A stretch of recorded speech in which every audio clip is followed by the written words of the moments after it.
thing number one here. So we've been asked a handful of times about ding, ding, ding, ding, ding. Hey. This new Halo e-collar by Cesar Milan. So this is his newest product that he came out with. So it's an e-collar. It is, let's see what it says here. It's a virtual fence collar, a GPS tracker, an activity tracker, and a training collar, meaning it's an e-collar, obviously. Yeah. Right? We've been asked a couple of times about like reviewing it, what we think of it. I have not used it so far, right? So I just got this thing in the mail the other day. I'm planning on taking a week or two and using this thing like exclusively with Vinny, so that I can give you guys a solid read off of what I think of it.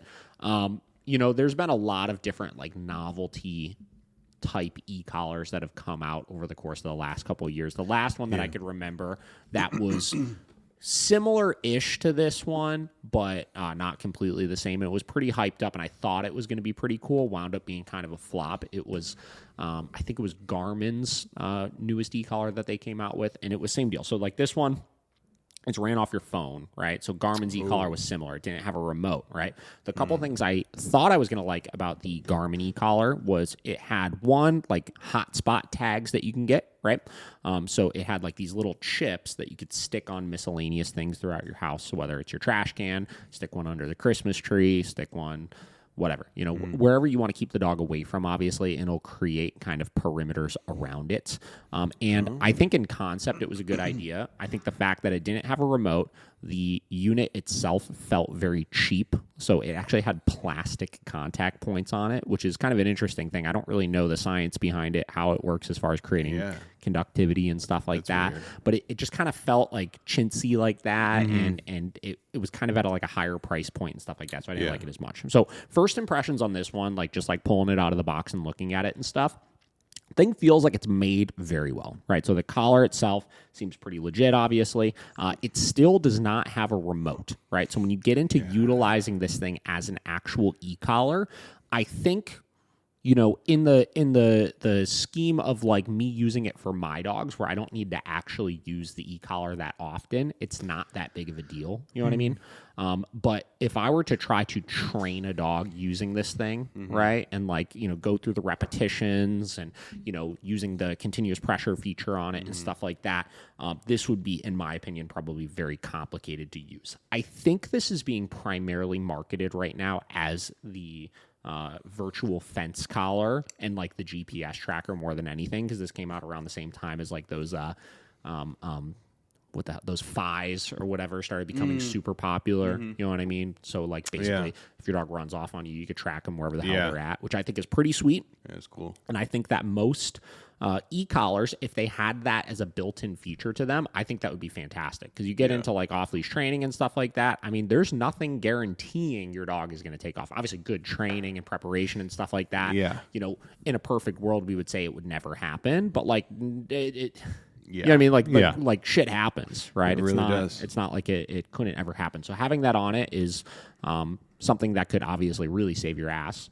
You know, the invisible fence feature, I'm really excited to play around with, and I'm really curious how well it's going to work from the standpoint of you could create your own perimeters with it, right? So it's not like most invisible fence collars that you'll see out there that create one standardized perimeter and it stays there and that's it. You could customize this thing completely from your phone and set what that perimeter is going to be, right? So if you go to a campground and you want to put out your plot of land, right, that you have for your campground, it'll create that radius for that.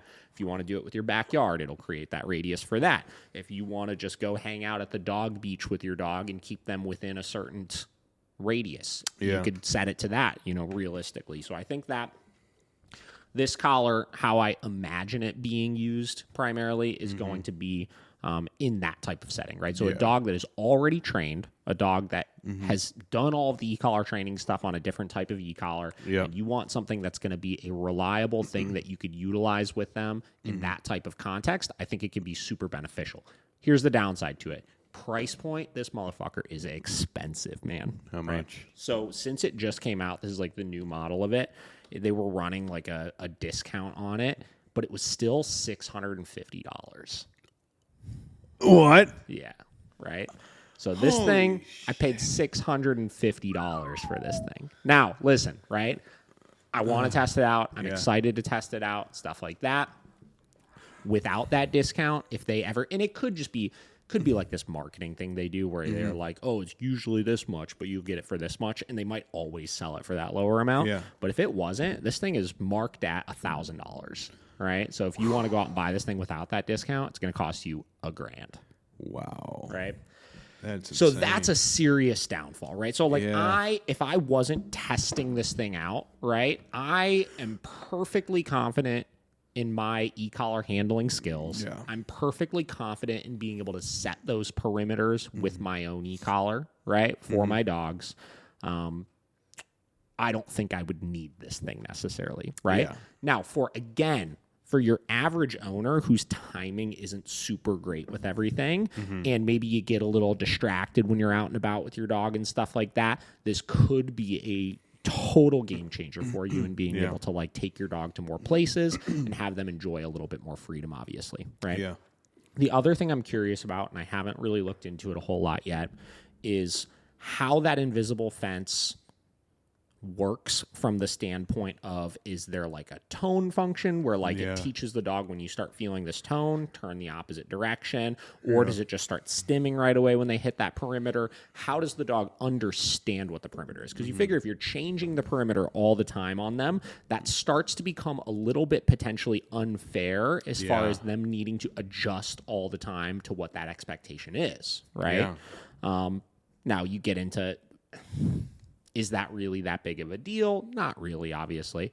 But again, I've always talked about creating perimeters with dogs. Like so I do a lot of off-leash hiking with my dogs, right? And because we're constantly moving, this wouldn't serve a purpose of that because I can't set a radius from me. I could just set a radius to like a geographical location, obviously. But I kind of do the same concept as far as teaching my dog a perimeter I want them to stay within. So let's say I'm on a trail and they're off leash, right? It's not that I'm telling them, 30 yards up is where you can't go any further or something like that. I have a mental picture of roughly how far I'm going to allow my dogs to get away from me. And when they hit that point, I'm just going to practice a recall every time they hit that point. And through patterning that in, what will happen is as the dog starts getting X distance away, it's not that they're looking and seeing like, I'm 30 yards away, I can't go any further. But they start thinking, maybe I should check in with dad because he usually calls me, every so-and-so, right? And then obviously if they don't come at that point, I correct them. And that's what really enforces that perimeter and keeps them within the realms of that bubble, right? So that's kind of how I work through some of those types of things personally with my dogs, same concept, like with my own e-collar, right? Without the need of these types of perimeters and stuff, I could set those same boundaries and stuff as well. So we'll see. Like I said, I'm probably going to start using this thing today or tomorrow and see what you get. The only thing I really don't like about it is I wish it had some sort of remote on it, right? If it were like, I used to talk about the e-collar tech, right? I love the e-collar tech collars, obviously, right? That's what we use with our dogs. That's what I've been using forever. Pretty much since I've been doing e-collar training, I've been with e-collar technologies, using their mini educator or using their boss collar pretty exclusively. I had a stint like halfway, maybe like 5 years ago or something like that, where e-collar tech was like having some issues with their collars and like having like malfunctions and stuff like that. And they didn't feel as reliable. And I was considering switching to Dogtra. I bought one of every single Dogtra collar that was on the market and I tried all of them and I just didn't like them as much. I think the e-collar tech is just so much more user-friendly. I think it feels better in the hand. I think that even when you get into like marketing and branding and stuff, as much as that doesn't really matter, I think that the Dogtra collars were like on the branding, it's like police canine and this and that. And like, it looks a little intimidating to your average owner where you look at like something like this, the Halo collar, right? Look at this happy little corgi that has it on. And Cesar looks like he's just out there helping. And the branding is so light and nice. You know what I mean?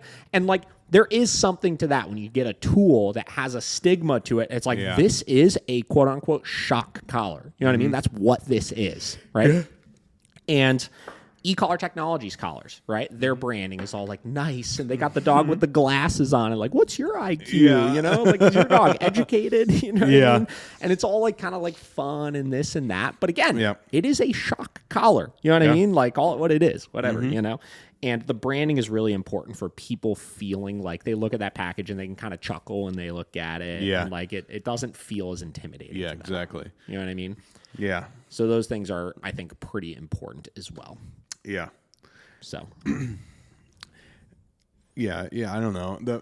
My first problem is, like you said, a remote. Like, I mean, every app that I've ever had is just like hit or miss sometimes, you know? Mm-hmm. And when it's really important, I feel like I would rather have a remote than have an app where it's like, is there a delay too? You know, because a lot of apps have delays. I feel other things I'm going to be curious about. Yeah. You know, Yeah. I wish there was an option to have both. So the e-collar, tech collars, I used to say, like, if there was an option to be able to utilize it from your phone as well, you know, I think that would be really cool. Yeah, but give us the option for sure. But give me the option, you know, or even like so the e-collar, tech collars, a new popular thing in dog training is the finger kicks, right? So like Bart Balone has this e-collar system called the Martin system, which is like supposed to be like the most high-tech e-collar on the market, and they're made out in like Belgium or wherever the hell he's from, and they got all sorts of like advantages to them from a training standpoint. They're really discreet, and the reason why he invented this collar in the first place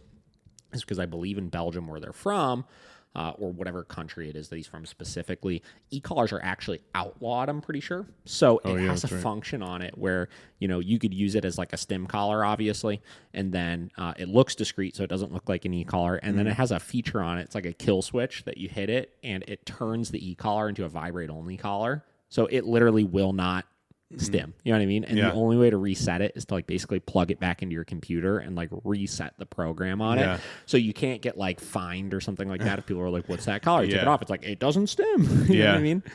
So, but again, same deal. It's another crazy expensive collar. I think it's like $1,200 if you buy one. But he invented the finger kick, right? So like in competitive sports and stuff, you're juggling so many different things. You got a leash sometimes, you got treats, you got a toy, you got your e-collar, you got, you know, a whistle. You got like 9,000 different things you have to worry about at any given time. So he created a finger kick that just like puts on your finger. It's like this big, so you can keep your remote in your pocket, set it whatever levels you want. And if you need to use the e-collar, you just tap, right? So you don't have to hold anything. You could hold a toy and then like kick it if you need to. You know what I mean?